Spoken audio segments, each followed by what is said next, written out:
সকলকে সুস্বাগতম। আজকে আমরা একটা টেক্সটাইলের একটা ফিনিশিং সম্পর্কে জানব। এখানে দেখতে পাচ্ছি সিলেটিং মেশিন। এখানে আমরা জানি যে প্রথম অবস্থায় কাপড় টিউব আকৃতিতে থাকে। অনেক কাপড় সরাসরি যখন নিডিং হয় তখন টিউব আকৃতিতে থাকে, আর সেই টিউব কাপড়টাকে ওপেন করতে হয়। দেন এখানে একজন অভিজ্ঞ অপারেটর থাকবে, যিনি সুন্দরভাবে অপারেট করে সেই টিউব কাপড়কে ওপেন করবে না। উনি এবার এখানে সুইং দিচ্ছেন এখানে ওস্তাদ এখানে সুইং দিচ্ছেন।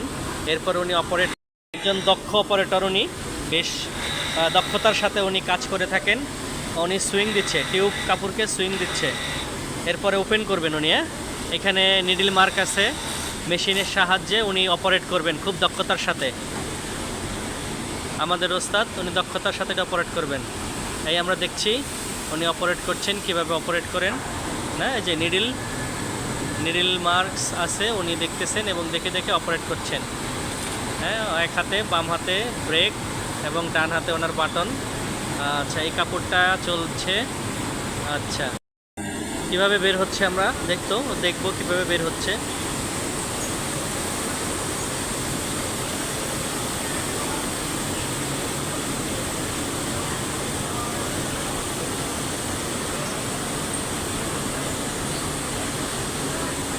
কাপড়টা পিছন থেকে টিউব আকৃতিতে ছিল এবং সেটি ফেটে বা কাপড় কেটে ওটাকে ফ্ল্যাট করে উইথ আকৃতিতে নিয়ে আসছে, ফ্ল্যাট আকৃতিতে নিয়ে আসছে।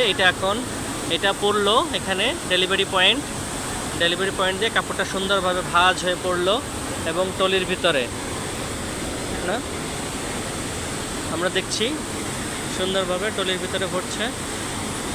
আচ্ছা, এই কাপড়টা আমরা আরেকটা দেখছি। কাপড়টা সুন্দরভাবে কাটিং করে পড়ছে ফ্ল্যাট আকৃতিতে।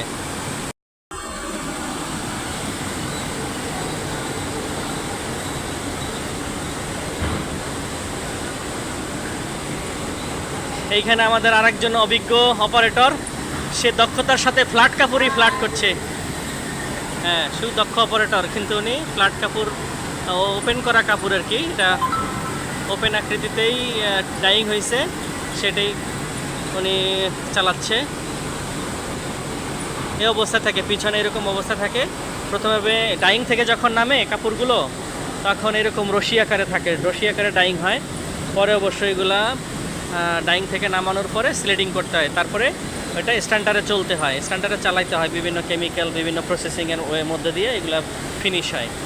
হ্যাঁ, আজকে আমরা দেখলাম যে কিভাবে কাপড় স্লেডিং হচ্ছে। ধন্যবাদ সবাইকে।